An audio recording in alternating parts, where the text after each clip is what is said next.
Okay, welcome everyone. We're just going to give everyone about a minute to join. So we'll just be here smiling.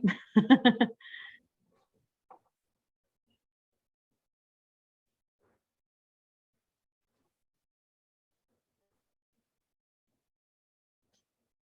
right, I think we can jump in. Welcome to Defining Innovation. We are really excited to get to our panelist discussion, but before we do, I do need to go over a little housekeeping. So attendees are everyone's muted and your cameras are off. We are recording and we'll share the video of the event on our website and in our upcoming newsletter. We do encourage participants to use the Q&A module to ask your questions. We may not get to all of them, but we can certainly follow up with you after the event. And if you have any tech issues, please use the chat function. And now to introduce our moderator, we're really delighted to have Kevin Bully here. He's the president and CEO of NERAC, which has spent decades helping companies around the globe with research supporting innovation, R&D, and new product development. If you don't know Kevin, it's a surprise because he's very well known in the community for his dedicated leadership of Accelerate, which is a purpose-built mentoring program for early-stage ventures supporting the needs of tech-based entrepreneurs, answering the critical question, what comes next? Kevin, I'll hand it over to you. Thanks so much. So what comes next? Thank you, Nan, for organizing today's session. And thank you also to IDH for hosting us. I've had the opportunity to connect individually with each of our panelists, and I'm very excited to introduce them to you. In today's session, we'll be exploring the definition of innovation through the perspective and the experiences of our session panelists. Let's get started with a brief introduction that helps to frame and offer some context for the comments that will follow. Ashley, would you be kind enough to kick us off? Yeah, definitely. Hi, good morning or afternoon, everyone. My name is Ashley Kalinauskas. I'm the founder and CEO of Torigen. We're a veterinary biotechnology company solving the problem of pets with cancer. So each year in the United States, over 4 million dogs and 4 million cats are diagnosed with cancer. And at Torigen, we've brought together a leading team of veterinarians and cancer researchers in order to commercialize and bring new cancer therapeutics to the veterinary market. Excited to be here today with everyone. And glad to have you with us, Ashley. Sabrina, may I call upon you next? Of course. Thank you, Kevin, for having me today. My name is Sabrina Tucker-Barrett. I'm the president, co-founder, and CEO of Growth for Technology. We are a nonprofit organization located here in Hartford, Connecticut. And our mission is really about mobilizing women and girls of color to improve economic mobility and catalyze system change by providing programs that really spark innovation and foster connections to lead to a thriving future. And we do that through various ways through our program by reaching K through 12 education programs, our Building for Equity, which is really centered around women entrepreneurs across the state of Connecticut, and then through our Pipeline 4.0, which really focuses on the 18 through 29 population, pipelining them into tech companies across the state of Connecticut, training them in the areas of IT support, UX, UI design, or cybersecurity. Thank you for having me. Glad to have you join us, Sabrina. Oni, let's turn it over to you. Hey, thank you so much for having me, and thank you, Metro Hartford Alliance, for hosting me today. My name is Onyeko Biacha. I go by Oni, and I'm the executive director of CT Next, Connecticut's go-to resource for entrepreneurs and innovators here in Connecticut. CT Next is about 6 and some change years old. We're a state legislative organization, or we came out of state legislator, a quasi-public organization really focused on providing opportunities to attract and retain talent in the state, providing funding and mentorship opportunities, and allowing all entrepreneurs the resources they need to find success here in Connecticut. So thank you again for having me, and I look forward to the conversation. Terrific. Rishab, I saved the best for last. Thanks a lot, Kevin. Really appreciate it. First of all, thanks a lot to Metro Hartford Alliance. I'm, by the way, CEO of Peer Robotics, and Metro Hartford especially helped us from the early days since we've been moving to US. So Peer Robotics is essentially a collaborative mobile robotics company building robots for the manufacturing and warehousing lines, especially focused on small and medium scale enterprises. And the goal of Peer Robotics is that we are building robots that can learn from humans in real time So working along with them rather than replacing them. So thanks a lot again, and really appreciate all the support. So we've lined up a great panel here today, and I think what we'll do is explore a little bit of their backgrounds before we dive into the manner in which they've defined innovation. Sabrina, I think I'd like you to give us a start. You've spent a number of years in the health sector before launching Girls for Technology. And in the research that I've done about your background, I stumbled across this quote, and I just absolutely love it. It says, and I quote, "Sabrina embodies delivering servant leadership for change," unquote. That's a bold statement. And I'd like you to tell us a little bit more about the problems that your innovation addresses.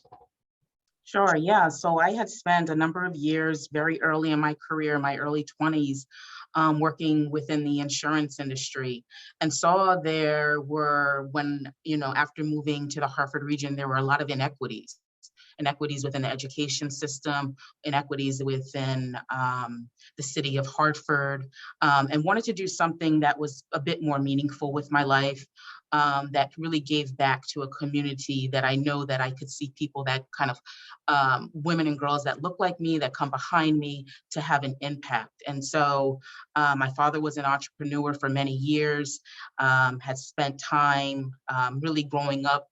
He was a construction owner of a minority-owned business here in the state of Connecticut, building bridges anywhere from here in Connecticut all the way to Philadelphia and Pennsylvania. And what I realized growing up around blueprints, and my older brother, graduated from UCLA with a background in computer science and political science he majored in. And so I was around entrepreneurship, I was around technology all the time growing up. However, I didn't see that in women and girls that look like me. And so I wanted to do something that really was passion. I had a passion for. I had a passion for technology. I had a passion for entrepreneurship. And so went on the course of building this nonprofit in 2015, co-founded it with my husband, not realizing that to date I would serve nearly 3,000 girls and women across the state of Connecticut. Yeah, that's remarkable. I love that part of your story. Your dad clearly was an influence on you. Growing up in an entrepreneurial household, I know that your husband, with his experience in nonprofit, has an influence as well, in no small measure to your twin children. So with all those things as a backdrop, that isn't and aren't the only things that have provided an influence in the manner that you've approached your innovation. Can you tell us or share with us the role that diversity, equity, and inclusiveness DEI play in your approach to social innovation? Yeah, so I think it plays a role each and every day within the organization, bringing more awareness of why it's important of diversity of thought. When we look at bringing, economic mobility across the state of Connecticut, when we look at marginalized communities, I find that it's very important to be able to have that diversity of thought. And it's no longer where you can just necessarily have a seat at the table, but it's important that you also have a voice that matters at the table. And so in order to do that, you have to have people from a diverse background, whether it's, a diverse background, whether it's of nationality, and different perspectives. So that's how I believe change really happens. Thank you. Couldn't agree more.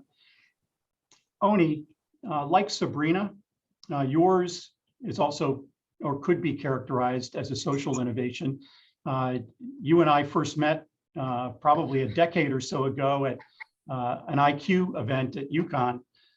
In our discussion about innovation, you offered what I found to be a remarkably bold statement. Would you be willing to share that with the group, please? Yeah, do you remember what the statement is? I think I say a lot of bold statements. Okay, well then I'll offer up a hint. So this is what I took away from our conversation, and it struck me. You had shared that the only problems worth solving are those that you cannot solve in your lifetime. That's big and bold. Yeah.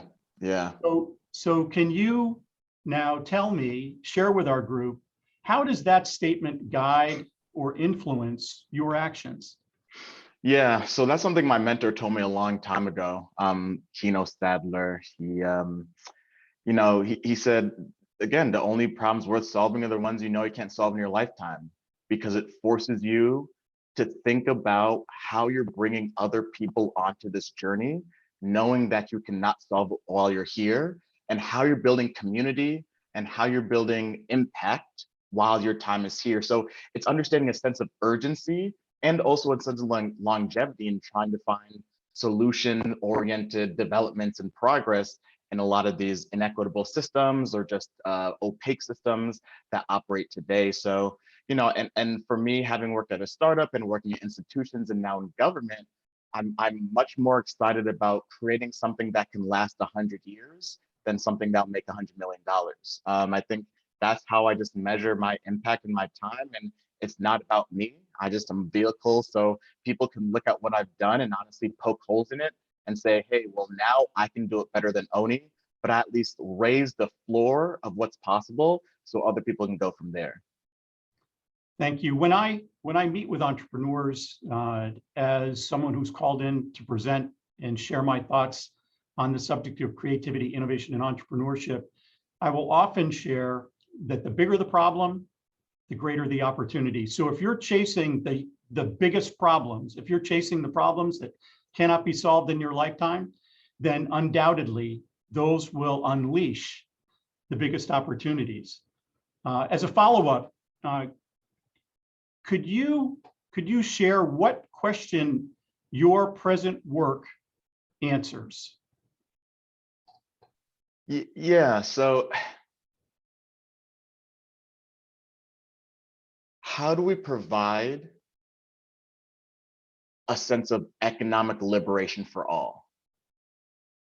And I think, to me, entrepreneurship and innovation provides that opportunity to do that. And building my programming at CT Next, providing opportunities for entrepreneurs on the call to have the resources that they need to be successful is not only about them, right? But it's about the individuals who have the privilege of interacting with their products and services every day. It's about the families that are better off because of it. It's because of the communities and individuals that they hire and bring to the table. And obviously the jobs and the resources that we can provide here in Connecticut.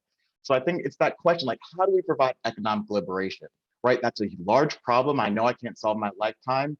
CT Next can only do it through the lens of high growth entrepreneurship innovation, but then I can bring CDC, advanced CT, SBDC, SBA, DCD, and all other elements of the entrepreneurial ecosystem and builders in the acronym soup to be able to come together and try to get that done. Again, I think it's about collaboration, it's about community, and it's about having the ability to clearly articulate with a shared vision how we want to move this state forward.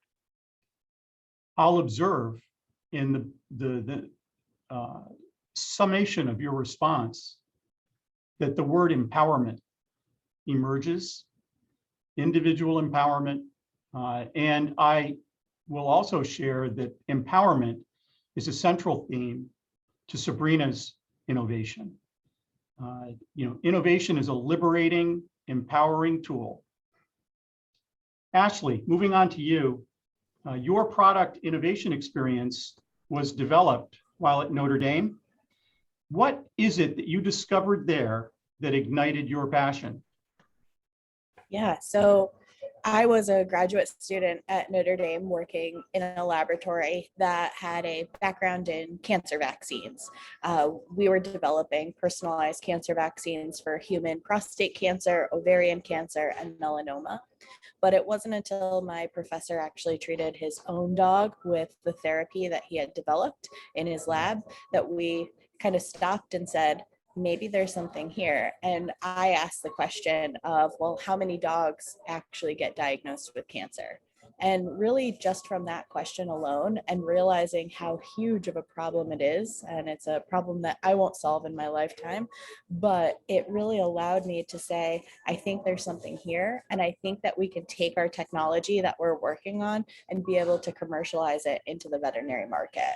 So since then, that's been my passion and my drive, but it's also been phenomenal to see the amount of difference that we've made in just a short period of time. Yeah, very impactful. I've watched your progress now for a number of years. Now, I'm gonna digress for just a second, and I'm gonna say, gee, there's a little bit of background noise, Ashley. Where are you right at this very moment? Oh, just another airport lounge. Another airport lounge. And so where is it that you're headed today?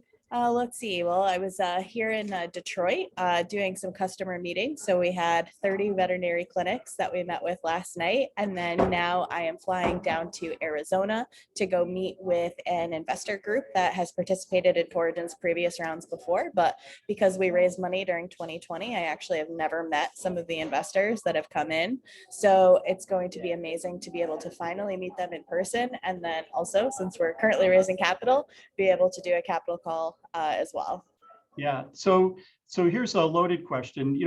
The innovation element, the excitement around the nature of creating a therapy and a treatment for companion animals, how does that compare to the excitement that's generated when you head out on an investor pitch? Oh, I think it's a catch-22. I love what I do every single day because I love the pictures, the videos, and the difference that I'm actually making in the lives of pets with cancer. But on the backside, being constantly raising funding has not been what I thought I signed up for.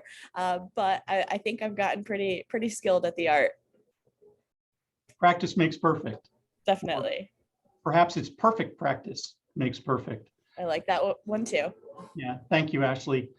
Rashad, you have a great story. You elected to come to Hartford from India to participate in the Stanley Black & Decker Techstars Accelerator. Can you share how that experience influenced your product innovation path? Absolutely. So one of the core themes and core objectives of PEER had always been how to empower small and medium scale enterprises. And when we got the opportunity to work along with Stanley Black & Decker, who are making tools to empower the entire small and medium scale enterprises around the world, that was a no-brainer for us.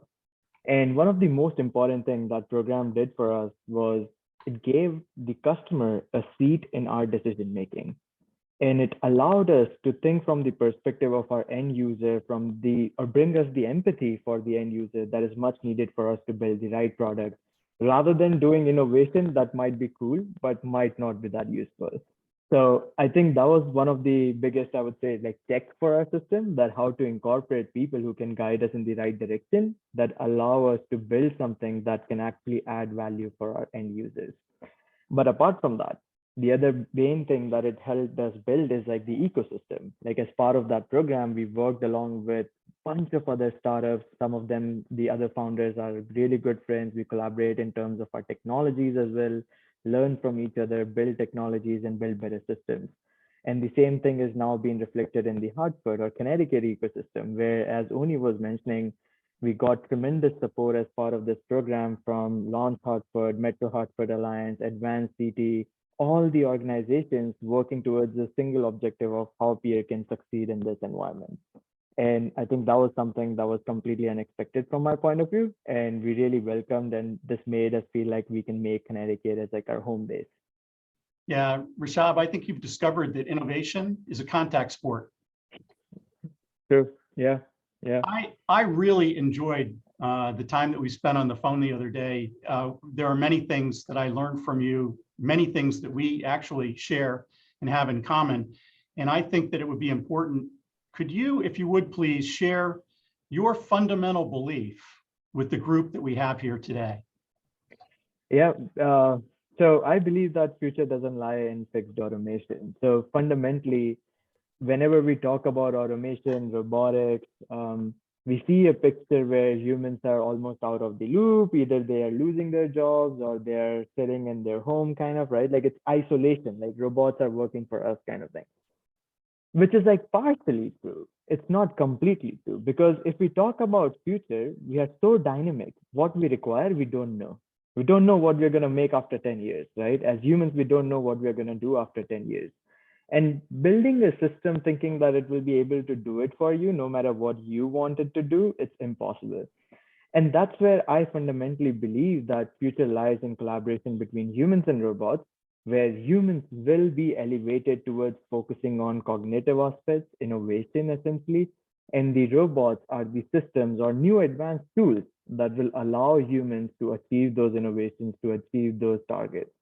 So that's what I believe we're going to see all around, not just in manufacturing, not just in warehousing, like in personal healthcare systems, in regular, I would say, like hospitality industries. This is something we're going to see reflecting across the industry, where we will keep on building tools to empower humans around us. So, yeah. Thank you, Rishab. It strikes me that what you're sharing could be phrased perhaps that humans recognize the pinch points, the friction points, and the problems. And if we can do a good job thinking creatively around those, then perhaps systems can assist us in the development of solutions. I love the way that you think. With the backdrop or the background that's been supplied by the panelists, I can now ask the question that brought us here together for this particular session, which is, how do you personally define innovation? And I'm going to circle back to Sabrina. Sabrina, can you give us your personal definition of innovation? Yeah, so I would say my personal sort of innovation is bringing innovative ideas, by building change, just increasing equity in representation and empowering others that are often voiceless to also feel the same way. Well said. Ashley, turning to you. Yeah, I think that innovation is truly bringing something new to the world that previously didn't exist. And when that something new has the ability to make change, to bring equity together and be able to really ignite a passion, that's innovation, whether it's in a small company or in a large Fortune 500 corporation. Agreed. I find that while those definitions differ, they're both acceptable. Oni, what's your perspective? Yeah, so I think innovation is providing a novel approach to solve a particular pain point. Yeah. Make my pain go away. One of those necessity is the mother of inventions comments. Rishab, floor is yours. I completely agree with Oni there, because innovation from my perspective as well is step-by-step improvement towards a bigger goal. So essentially how we are moving forward with a bigger picture in mind, that this is the pain point that we are solving, but how each step is elevating or bringing it to a level where we are not allowing or asking our user to wait for 10 years and will come back with a phenomenal solution, but we are progressively giving them solutions that are making their lives easier one day at a time. And are there any limits to that construct? No, I think it's never going to stop actually. So I believe that when we talk about the long term or the problems that we cannot solve in our lifetime, I think there are problems that we cannot solve ever. Like there are problems that we cannot solve ever, and the focus should be how we keep on building it in such a manner that it's getting better. Because that's what being human is, kind of, right? Like progressing towards a direction, and after we reach there, we realize, oh, it's a way bigger problem, and now there are these more steps that we have to do to achieve that next goal. So yeah. And while it hasn't been stated, obviously, it's also true and can be inferred from the comments that you've made that innovation doesn't take place in a vacuum. It requires a community and collaboration and engagement. It's more than just attacking a problem or coming up with a new solution. Yeah, I mean, if it's okay, I can share a story around there, because that's how we started our company. Like we were like, oh, we are a bunch of robotics engineers. We know how to make this technology that can understand humans, that can, understand what humans are trying to do. And we took that technology out and we went to our customers without talking to them at the initial step. It's like, hey, this is what we have built. Like, are you going to use it? And all of them would be like, what is it going to do for us? Or like, oh, whatever you want, like whatever, right? Like whatever, it can learn from you. So whatever you want. I was like, I don't know what I want. Like if you just give a tool which can do anything, like then it does nothing, kind of, right? So we almost had to step back and ask what are their pain points and build a system, rebuild the system in such a manner that it tackles that particular pain point. Because once we do that, we allow our users to focus on just that solution rather than going crazy over what all we can do and being in a position where they don't actually use it at all. So yeah, So- constant conversation with the customer. So that's a very, very well presented point.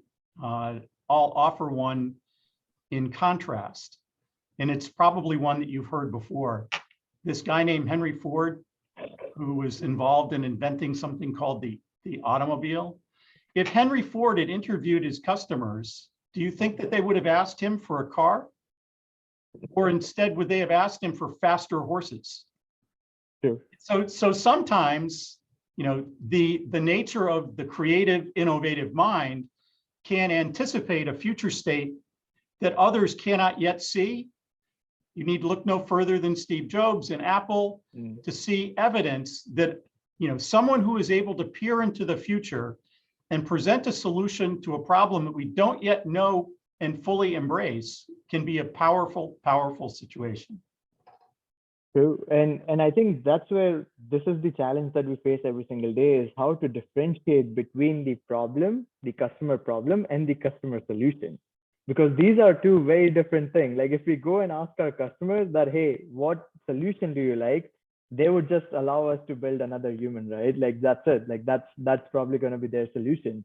So it's very important and it's very difficult. Like we struggle with it every single day. It's that how to take the problem out of the conversation rather than taking the solution and going on and building something that they just had to build, kind of, right? So it's fun, it's challenging, but it's also interesting on how these conversations go and make us learn. And in Sabrina's case, Sabrina reframed the problem. Sabrina took on the challenge of breaking down the barriers, the color barriers, the gender barriers, the equity barriers associated with training a tech-based, STEM-based enabled workforce. She approached the problem in a different way. So not only is it an innovation related to the nature of programming, it's also an innovation in the way in which she approached the solution. So each of our innovators, each of our panelists, based upon their own experiences, a diverse and rich body of experiences, can express the definition of innovation in various ways, some level of overlap on a Venn diagram. All of them are 100% correct. Let's flip it for a second. Thinking about the comments that you've shared and the folks who are watching and listening in this afternoon, what is the one thing that you hope our audience here today takes away as a result of this session? Ashley, let's look to you. Yeah, I would say one thing I would love for everyone to take away is that entrepreneurship it's not a scary thing. It's something that can be done and something that, it's a little scary. It could get hairy at times, definitely. But there's such an amazing community. Oni mentioned the acronym soup that we have here in Connecticut, and that acronym soup has been so amazing and helpful as a resource when I've been starting Torigen, and will continue to be mentors and assets as we continue to grow. So I think in terms of, being an entrepreneur and going it alone, or being an intrapreneur and inspiring change within a large organization, being able to innovate and bring something new to the world that ignites that passion, that's what entrepreneurship and innovation are truly about. Love that. Oni, what's the one thing you want our audience to take away from your thoughts and comments here today?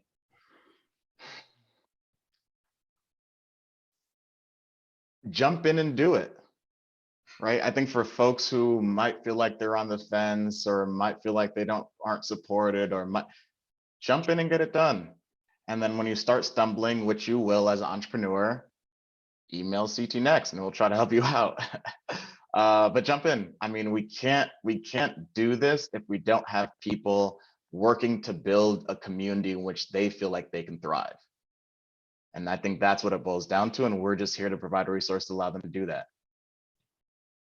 So if there are folks who aren't quite sure about how to get started, I know that CT Next has enormous programming and resources available that help to frame and to identify that particular path that could be appropriate for that aspiring entrepreneur, someone who wants to pursue the path of innovation and perhaps entrepreneurship. But there are other resources here in the state that address specific needs related to social entrepreneurship. There are others that are tech-based entrepreneurship. There are myriad opportunities to collaborate with faculty at premier research institutions. There are no bounds for those that want to participate. There are no barriers for those that want to participate. So I absolutely applaud, you know, I skipped the route to MBA, went directly to BMW. And then I skipped the path to PhD and instead got my GSD. And you all know what that is, right? Get shit done. Just jump in and figure it out. Rashab, what would you like to add? I mean, change is scary. It does scare people around. And I think if one thing that people can take out of this is, as Oni said, as Ashley said, that we got to start doing it. We got to start learning it in the process, and we got to be okay with the change. And that's going to come with the mindset of getting okay with the change. And innovation is all about change, right? When we are talking about understanding how the users are going to change their behavior, how we are going to change our behavior, how we're going to change the approach or processes, it's important that we take step by step. I think like that's something that I've learned over the years and my personal experience, that embracing the change is important, and breaking it down in such a manner that we can keep getting comfortable with that change is something that is important. And I hope people would be able to take it out of this context that it's always going to change. It depends on how fast you're also going to adapt with it. Yeah, as an individual who's been with the same organization for almost 40 years, well, for exactly 40 years. I can assure you that I'm not doing the same job that I was doing when I started at the company 40 years ago. I can assure you that the company isn't doing the same things that it was doing 40 years ago. And in fact, it's been changing what seemingly is on an ongoing, continuous basis with an accelerated timeline as time has progressed. So if you're not comfortable with change, that could be an issue. That could be an issue, but there are ways to get comfortable with change. I've been watching carefully on the chat box to see if there are audience questions. And if you guys out there are holding back, now is the time to come forward. Looking forward to seeing how your questions can be addressed through the folks that are assembled on this panel today. And while we're waiting for the questions to come in, I'm going to ask another of our group, and that is, what guidance would you offer to someone pursuing an innovative idea? Now, I'm not going to go to Oni because we already know Oni's answer to this is just do it. Just jump in. And that's a great answer. Ashley, what's your guidance to someone thinking about pursuing an idea? Well, I think you could go to ONI at CT Next, and they're a great resource in order to get things started. And it seems like Sabrina too, another amazing resource here in the state.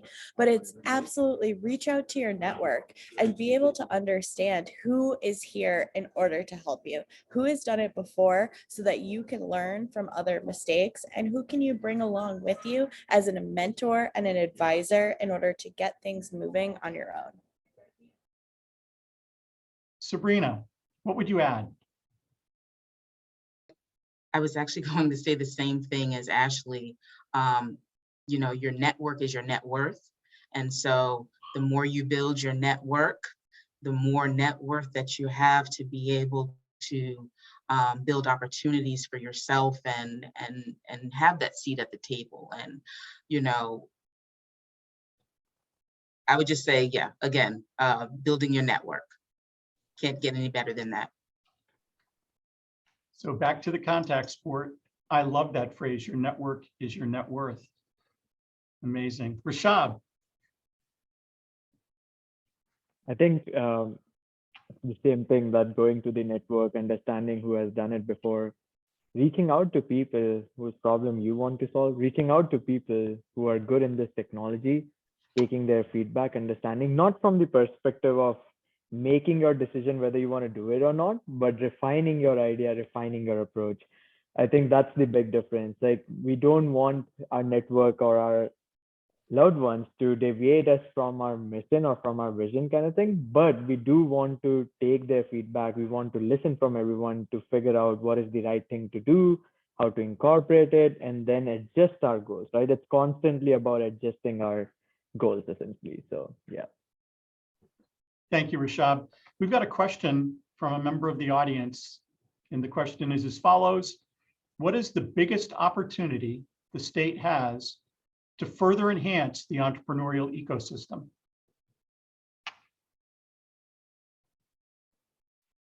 I'll take that a little bit. I think it's definitely, you know, COVID has been hard, right? We haven't really seen each other in person. It's been frustrating. And, you know, just like Sabrina says, your network is your net worth. Being able to finally have the networking opportunities, being able to meet people in person for the first time in 2 years, and really being able to say what you're doing and say what your passions are. That's going to allow you to really be able to grow. So I am so looking forward to opportunities this summer in order to connect with the new generation of entrepreneurs that have flourished because of the pandemic. Anyone else care to add to Ashley's comments? Yeah, I think one of the biggest opportunities is saying, you know, when I think about the entrepreneurial ecosystems, I think about, you know, I stole this from another one of my mentors, Liz, who works in the Office of the Arts here at the state. And she talks about it as a continuum of care, a continuum of care. How are we going from ideation to implementation and making sure that at every step of the way, our entrepreneurs have a path to succeed? Now, you know, for me, I think there's an opportunity to say, how we're providing opportunities for more people, and primarily all people, and primarily people of color, to be able to advance in high growth industries as entrepreneurs. I think there's so much money being left on the table when we're not actively and intentionally investing in all entrepreneurs to be able to become that next unicorn, to be able to become that next billionaire, or whatever that level of success that they look like. So it's those things that I'm really interested about. How do we provide more and more opportunities by going through accelerators, incubators, and creating an ecosystem in which we can have folks who are starting global businesses right here in our backyard and knowing that they have the wraparound services to get that done at a high level. Again, just raising the floor of excellence in the state. I think there's a huge opportunity to do that. Yeah, so whenever we marginalize a member of the whole suffers. We suffer as a whole. Flip that, if we can raise the tide, we can raise the tide for all. And we need to think about this as a systemic, broad-based approach rather than a sector-based approach. There's a follow-up question that's been raised, and that is, how can we attract new entrepreneurs? How can we improve their entrepreneurial journey in Connecticut? Well, we seem to have been successful with Rishab. What is it, Rishab, that brought you here, and what should we be doing more of so that we end up with a bigger community of folks? I think resources are an extremely important key, and resources in terms of how are we going to build our team around in this area, how are we going to build our product around in this area. And I think that is something that attracted us. Our customers were based out of Connecticut, our resources were based out of Connecticut, and I think that is something which will probably keep on attracting more and more people, more and more entrepreneurs, more and more companies to come and do business here. So it is important though how we are connected in that ecosystem, and I think that's where we need to focus a little bit more, that companies like tech companies, how they can interact with each other more often in this area. So this can be shared resources where we know that, okay, the let's say robotics companies are around here, and we know these all engineers are around here, so we can build these technologies together, we can grow together. So yeah, I think that would be a very important magnet to attracting the talent and other entrepreneurs.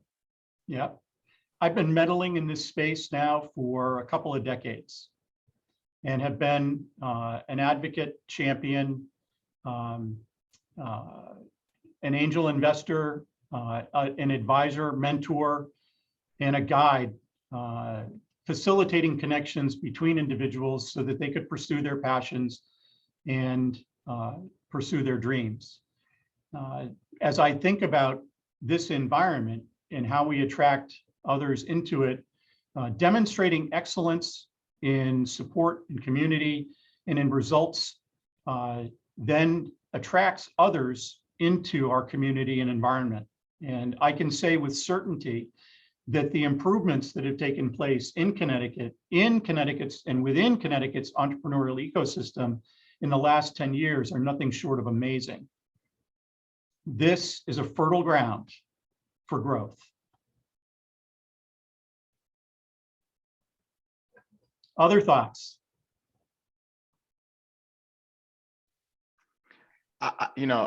This is stuff I think about all day in my role, so I can go on and on about this. But I think primarily when you look at places like Miami, right, and granted it's Miami, right, sure. But when you look at those type of places, Miami, Atlanta, the other entrepreneurial ecosystems in the world or the United States, especially the up and coming ones, the first thing they did was say, hey, we're pretty cool. And then they started to build that in their culture, and then they start to operate around that. So I think for us, it's saying in order to attract new entrepreneurs, we have to put our flag in the ground here in the state and say, we're doing incredible things. And we need to unabashedly and unapologetically celebrate those things that we're doing within each other and within our own communities. And then that energy will flow out of the state into other places and then attract people here. I mean, I went to a town hall in Stamford a couple of weeks ago, and someone was interviewing a CEO who started this company in Connecticut, raised a bunch of venture funding, Tomo Network in Stamford. Amazing company, amazing CEO. And the first question that was asked was, why Connecticut? And the CEO said, only in Connecticut, people ask me why Connecticut. Everywhere else, no one asks that question because it makes sense that you will move your business here, right? But it's only in Connecticut we have the, like, why would you ever? And that's the mentality that we really need to start pulling away from. Another meeting I was in where, again, these gems, people much more brilliant than I give me these gems all the time. I asked someone in doing this work of ecosystem building in the state, particularly around advanced manufacturing, who are your core competitors in the space? They're like, Oni, our number 1 and 2 competitors are the status quo. That's what we fight every day in this state. And it's those type of things where I'm saying, those are not the battles that we should be waging. We should be coming together as a community, understanding the brilliance on this call alone and across the 3.5 million people in this state, and understand that we're here for a reason outside of just being sandwiched between, some place with OK pizza and, some place with this other Ivy. Just like we're so much more than that, and we have to cultivate and honor our own identity and then go from there. And once we start doing that, then I think other folks will come in droves. The answer to the question, why Connecticut, is why not? Why not? For those who haven't been to Haven or Haven Hatch or the Grove, who haven't been to TIP, haven't been to the Stanford Innovation Accelerator, who haven't been to downtown Hartford in the CCEI program, who haven't involved themselves in what's available today, who haven't been to Resit or Parkville, if you haven't been to those places in Connecticut, you haven't seen what today is the underpinnings of a huge transformation. We've got another question. This one is, as entrepreneurs focus on growth and scale, they have to look at ways to embrace innovative technologies to optimize their workflow, which takes time to implement. What suggestions do you have for those at that stage?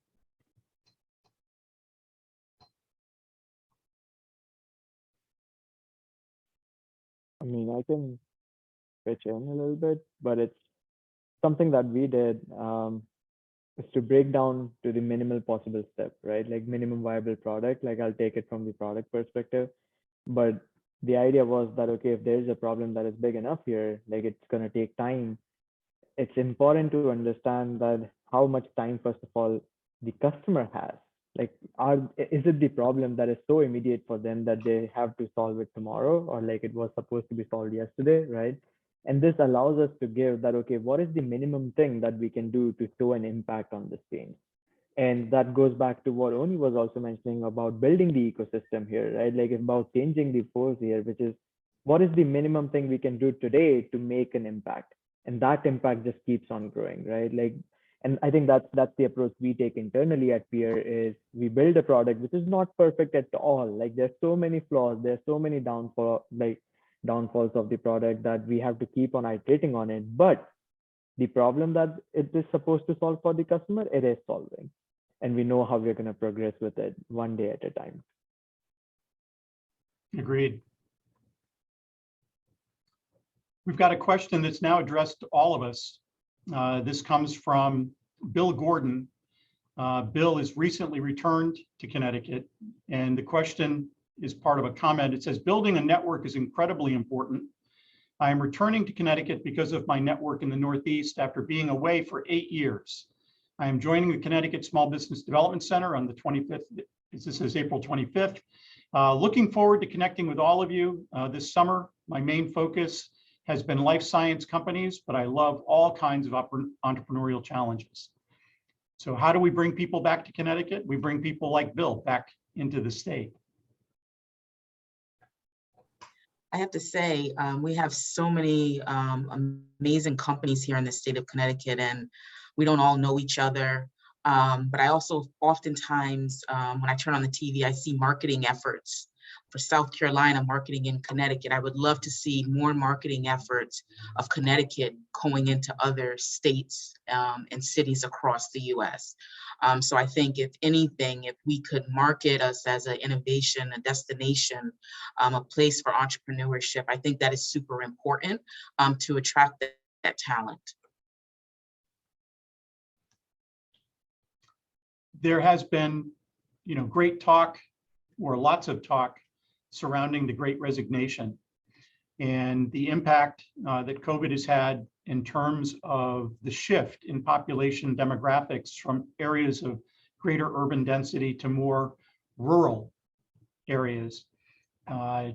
It's interesting that one of the stats published just recently by the Department of Economic and Community Development pointed to Connecticut's growth in new business starts. While folks may be participating in the Great Resignation, the outcome may in fact be an entrepreneurial surge. They figured out that in a gig economy, in a work from home environment, in an area where childcare is prohibitively expensive, I can stay at home, apply my craft and trade, and develop an income around my passion, independent of a so-called job. We've got another question. A key requirement for innovation is failure. So true. How do you cope with failure?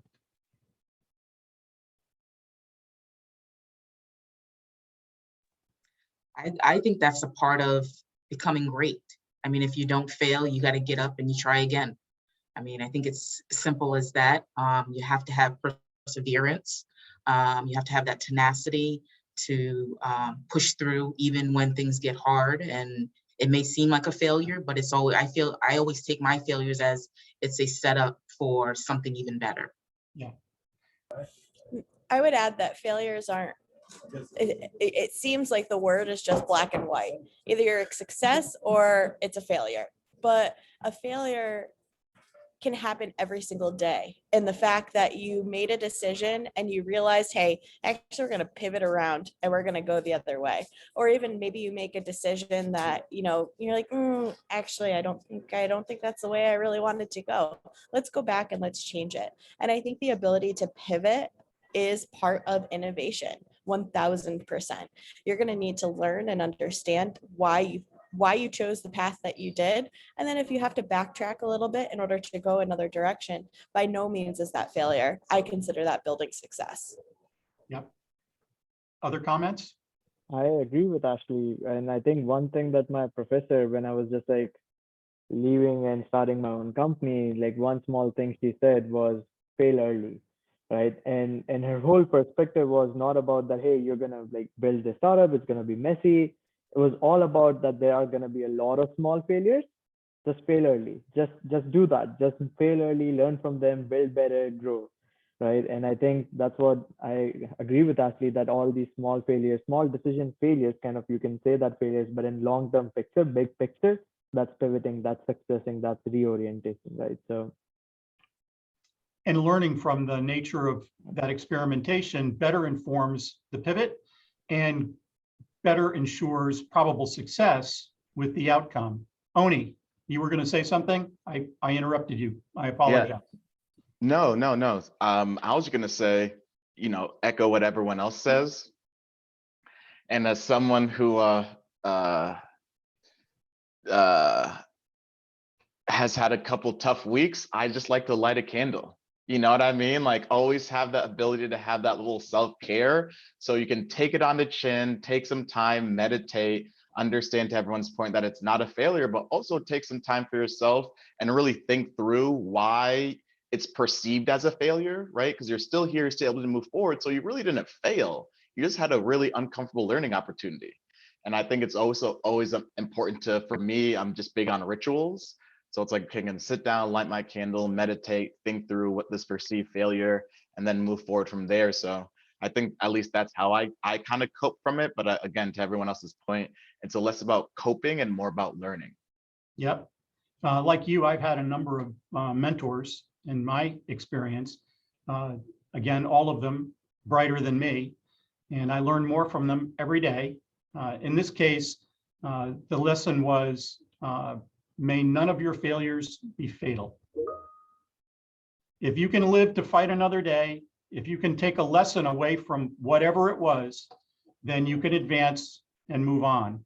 The qualities that I use to describe an innovator or entrepreneur are resourceful, resilient, and relentless. And if you possess those qualities, then you can overcome anything that's thrown in your path.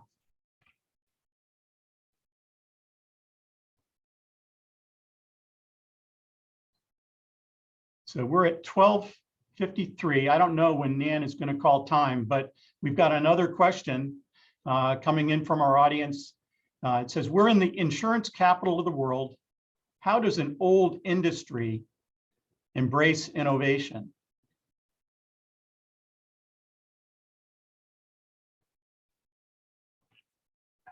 I'd look no further than an announcement that appeared in the Hartford Business Journal. It may have been late last week or early this, regarding a cross-pond collaboration between some of the UK's most prominent investment firm or insurance firms who are looking to partner with some of Hartford's most prominent insurance firms around the future of the insurance industry. FinTech and InsurTech are topics that are highly regarded and with very much interest and activity around the Hartford area in Connecticut.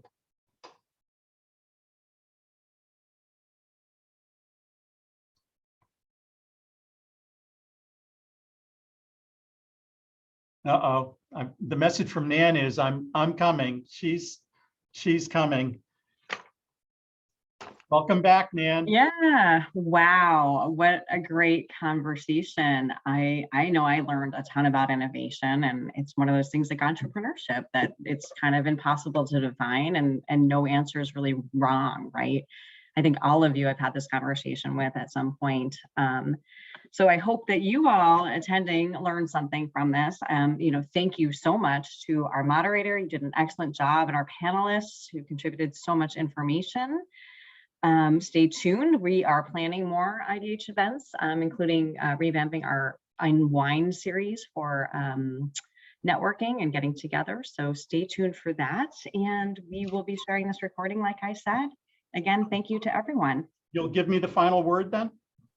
So today Yes. we explored social innovation, impact innovation, healthcare innovation, cyber physical systems innovation through the messages conveyed that you heard with both passion and purpose. And for those that are interested in what to do with an idea of your own, I would encourage you to read the highly acclaimed children's book, What Do You Do with an Idea by Kobe Yamada. Please join me in thanking our inspirational panelists for sharing their journey of innovation. And thank you to our audience for your attention and interest. Looking forward to seeing you at the next IDH event. Nan, back to you. I think you wrapped us up there. Thank you again. Thanks a lot, Thanks everyone. all. Thank you. Bye-bye.